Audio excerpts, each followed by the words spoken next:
Olá pessoal, tudo bom? A gente está aqui para mais uma aula daquela série de aulas sobre interpretação textual. Hoje nós vamos trabalhar um pouquinho sobre análise crítica dos poemas. Como esse tema é um tema mais complexo, a gente resolveu dividir em 3 partes. Hoje a gente vai ter a parte 1 dessa temática, tá certo? Se você gostar da nossa aula, não se esquece de dar o joinha e de se inscrever no nosso canal. Você também pode ativar o sininho, assim toda vez que a gente publicar uma aula, você recebe a notificação, ok? Vamos para a aula então? Análise crítica de poemas. A gente vai falar hoje sobre a parte formal do poema. Primeiro, a gente vai fazer a distinção entre o que é poema e o que é poesia, o que muitas pessoas confundem. Segundo o dicionário do Aurélio, poesia é a arte de criar imagens, de sugerir emoções por meio de uma linguagem em que se combinam sons, ritmos e significados. Enquanto poema é a obra em versos, ou não, em que há poesia. O poema é a parte física do texto, né? Aquele que você olha e identifica em estrofes e versos. Poesia é a arte que um texto pode ter ou não. Então, se um texto ele te causa uma determinada emoção, se ele toca o seu coração, se ele tem esse lirismo a ponto de tocar você, é porque então ele tem poesia. Vamos para mais algumas definições? A gente tem aqui, do grego poesis, no sentido etimológico, significa produção artística, ou ainda criar e fazer. Essa, portanto, está presente não apenas nos poemas, mas também em objetos, paisagens e outras formas de expressão. Então, por exemplo, você olha uma paisagem muito bonita, né, e aquilo te toca o coração, isso tem poesia, né? Essa paisagem tem poesia. Você olha para um quadro, aquele quadro te desperta alguma coisa de emoção, é porque esse quadro tem poesia. Então, a poesia é a arte que tem em determinadas imagens, em determinados lugares, em determinados textos, que vai tocar o coração do leitor. E o poema, então, é a parte física, né? É aquela coisa que a gente olha e identifica como poema. Vamos ver aí um exemplo. Esse texto é um texto de um poeta chamado Camões, né? Lá do classicismo, e esse poeta escrevia muitos sonetos, né? E muitas outras formas de composição. Nós vamos analisar durante a nossa aula esse soneto específico de Camões. Amor é fogo que arde sem se ver, é ferida que dói e não se sente, é um contentamento descontente, é dor que desatina sem doer. É um não querer mais que bem querer. É um andar solitário entre a gente. É nunca contentar-se de contente. É um cuidar que se ganha em se perder. É querer estar preso por vontade. É servir a quem vence, o vencedor. É ter com quem nos mata, lealdade. Mas como pode causar seu favor nos corações humanos amizade, se tão contrário a si é o mesmo amor? Esse é um poema. Ele é estruturado em estrofes e versos, nós vamos trabalhar isso durante a nossa aula, e ele também é uma poesia, porque eles nos passam um sentimento, eles nos faz pensar sobre esse sentimento do amor. E a gente então vai trabalhar com esse poema durante a nossa aula de hoje. Então vamos lá sobre a parte formal do poema. Como eu falei, o poema ele é estruturado em estrofes e versos e ele tem poesia, que é essa arte que toca o coração. Vamos ver então o que são versos. Verso é cada linha do poema. Cada uma das linhas ela é chamada de verso. Não importa o tamanho desse verso, se ele é pequeno, se ele é grande, cada linha é um verso. E de acordo com o número de sílabas poéticas que esse verso contenha, eu vou ter aí um nome para ele. A contagem de sílabas poéticas é feita de modo um pouquinho diferente da contagem de sílabas gramaticais. Eu vou mostrar para vocês como que é feito. Então, contando o número de sílabas poéticas, um poema pode ter, por exemplo, 5 sílabas poéticas. Esse verso vai ter o nome de redondilha menor. Quando o verso tiver 7 sílabas poéticas, ele vai ter o nome de redondilha maior. Os poetas antigos, né, quando a gente tinha aí sociedades em que as pessoas eram iletradas, eles preferiam fazer poemas em redondilhas ou maior ou menor, porque eles facilitam a memorização, né? Então era bem mais fácil, mesmo para aquelas pessoas que não sabiam ler, memorizar um verso em redondilha maior ou menor. Ele era muito utilizado. Ainda é utilizado hoje em dia, mas naquela época mais ainda. Na Idade Média, né? Por aí, ou até antes disso. Os versos decassílabos são aqueles versos com 10 sílabas poéticas. Eles são muito utilizados em poemas fixos, por exemplo, como o soneto. Então, 10 sílabas métricas. Versos alexandrinos, 12 sílabas poéticas. Quando um verso tem mais de 12 sílabas, ele é chamado de verso bárbaro e não se classifica mais então. Verso bárbaro é o nome daquele que tem mais de 12 sílabas poéticas. Então vamos olhar como que a gente faz essa contagem de sílabas métricas. Eu separei 2 versos aqui para a gente analisar. O primeiro é um contentamento descontente.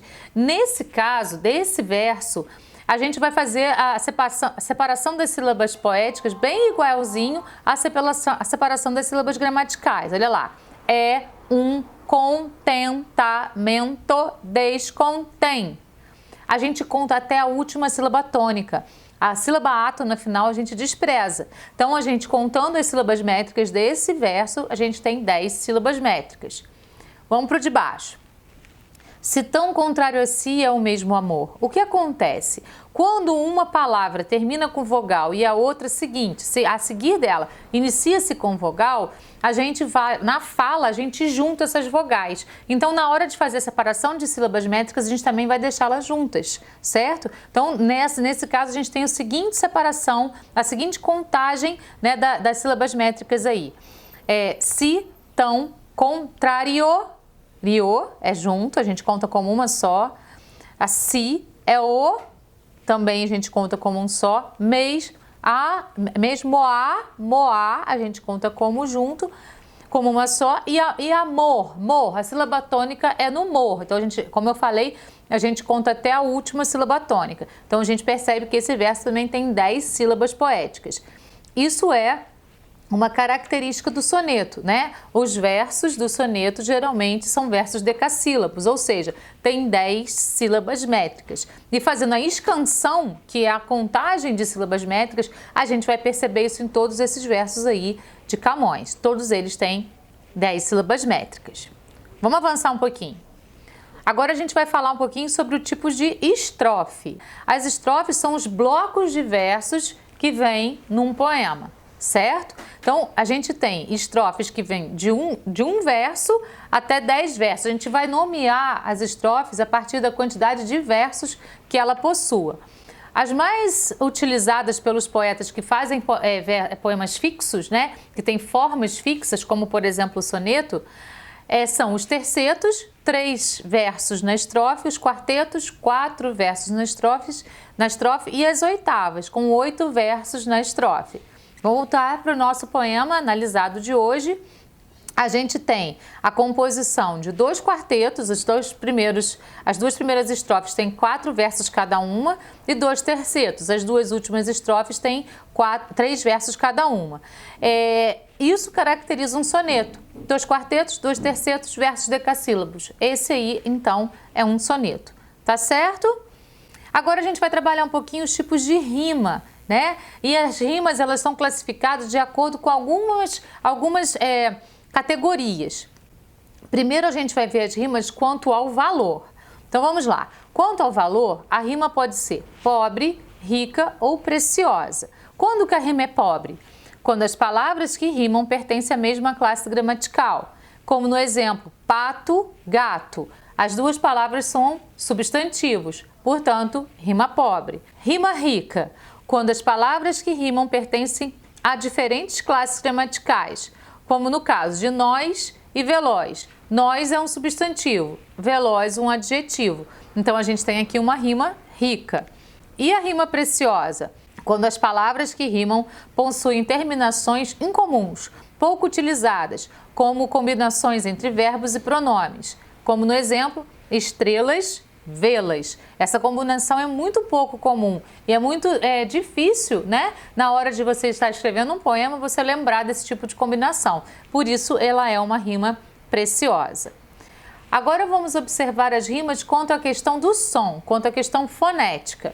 Quanto à questão fonética, as rimas podem ser perfeitas, em que há correspondência total de sons, havendo repetição tanto dos sons vocálicos como dos sons consonantais. Então, como no exemplo, falado, cantado, a combinação é completa, todas as letras, né, se repetem, todos os sons, melhor falando, se repetem na primeira e na segunda.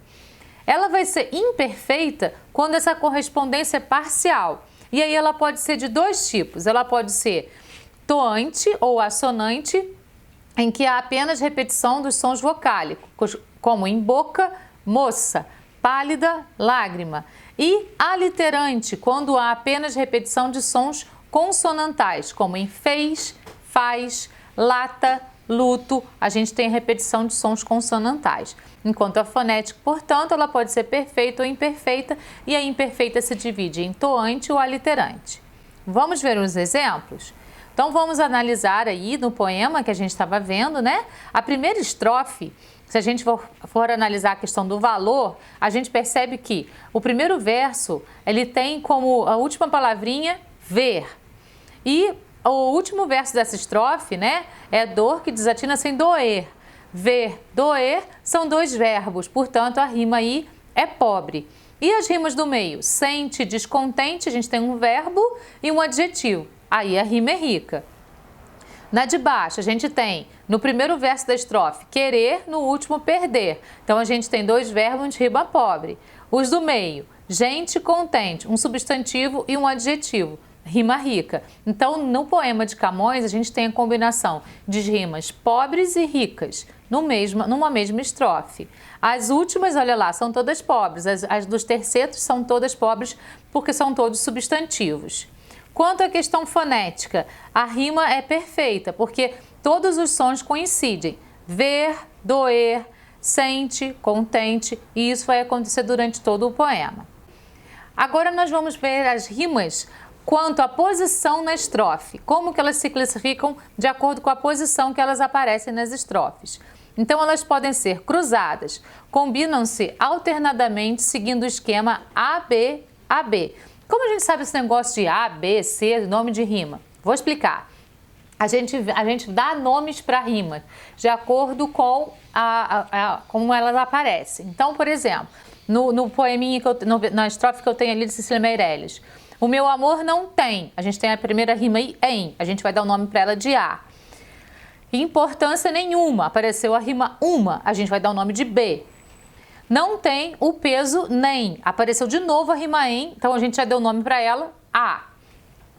De uma rosa de espuma. Apareceu novamente a rima uma. A gente dá o nome de B. Então ficou no esquema AB, AB. Se aparecer uma rima diferente dessas aí, a gente vai dando o nome de C, depois D. Se elas se repetem, a gente vai dando o mesmo nome que a gente já deu anteriormente. Então vamos para a próxima.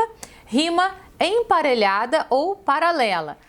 Combinam-se de duas em duas, seguindo o esquema AABB. Então vamos olhar só as palavrinhas finais dos versos ali, ó. Noturnos, rima A, soturnos, repetiu A. Solidão, B, canção B. AA, BB. Outro esquema de rimas que pode aparecer é a rima interpolada ou intercalada, quando a gente tem o esquema ABBA. As rimas elas são espelhadas. Então vamos dar uma olhada ali no poeminha de Vinícius de Moraes, só nas últimas palavras dos versos. Atento, rima A. Tanto, rima B. Encanto, repetiu B. Pensamento, repetiu A. ABBA.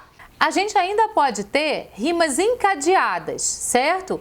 Como que elas vão ser encadeadas? As rimas se situam no fim de um verso e no início ou no meio do outro. Vamos ver aqui o exemplozinho com esse poema, ó.